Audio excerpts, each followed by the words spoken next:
I've since come to learn that this is actually all by design. You know, if you're an enemy of Christianity, the number one thing that you're going to want to do is convince Christians that the religion begins and ends with turning the other cheek. Okay. And it doesn't.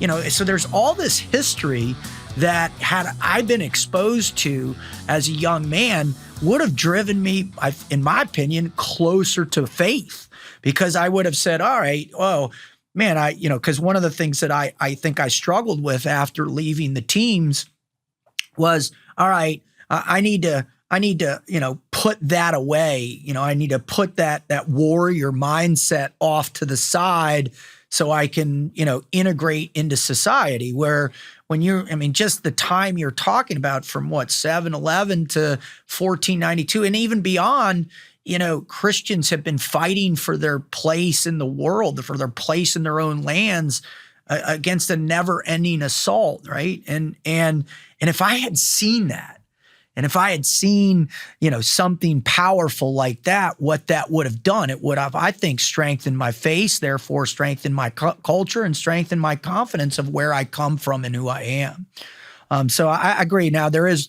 I think a little bit of a gouge out there that Mel Gibson is making a movie about the siege at Malta. I'm hoping that's true and it's not just internet nonsense, but maybe that'll crack the case, right, and get started for us. I'd actually like to comment on what you just said. Please. I'd like to elaborate because you really brought up some very important points which resonate with me. When I was a younger man as well, especially, I always thought like, if I want to be a good Christian, I have to essentially be a woman. I had to be so emasculated, and anything that I had a natural proclivity for. I've always enjoyed medieval warfare and the image of a knight and warriors from all cultures. You remember the movie Excalibur back from the old days? Of course. I want to play the Lady of the Lake. Like I don't know how many off the time, Raymond, I come out and I'll go just be sitting there and my kids will be around and I'll go, Al Nathrak Uthvas Bethut Dochel Nende, right? And they'll be like, what the hell are you saying? And I'm like, it's the sorcery. Yeah, I'm sorry to interrupt. Go for it. All those, but there's this kind of like thing in the culture, especially again, if you want to be a Western Christian, where like that's bad, that's that's evil. You have to be a doormat. That's the only thing. I've since come to learn that this is actually all by design. If you're an enemy of Christianity, the number one thing that you're going to want to do is convince Christians that the religion begins and ends with turning the other cheek. Okay. And it doesn't. Is that a component of Christianity? Of course, but it's very much balanced with something else. And that's, the classic idea of a heresy. The meaning is you take one aspect of teachings and you ignore the rest. And, so that's really what's going on. They've convinced Christians, you want to be a good Christian man, then you're essentially going to become a woman. Okay. You have to be totally emasculated. You have to, reject any kind of militancy or anything like that, because that's all evil. That's evil crusaders. And this, by the way, is why the Crusaders are so hated, and they must constantly and always be demonized.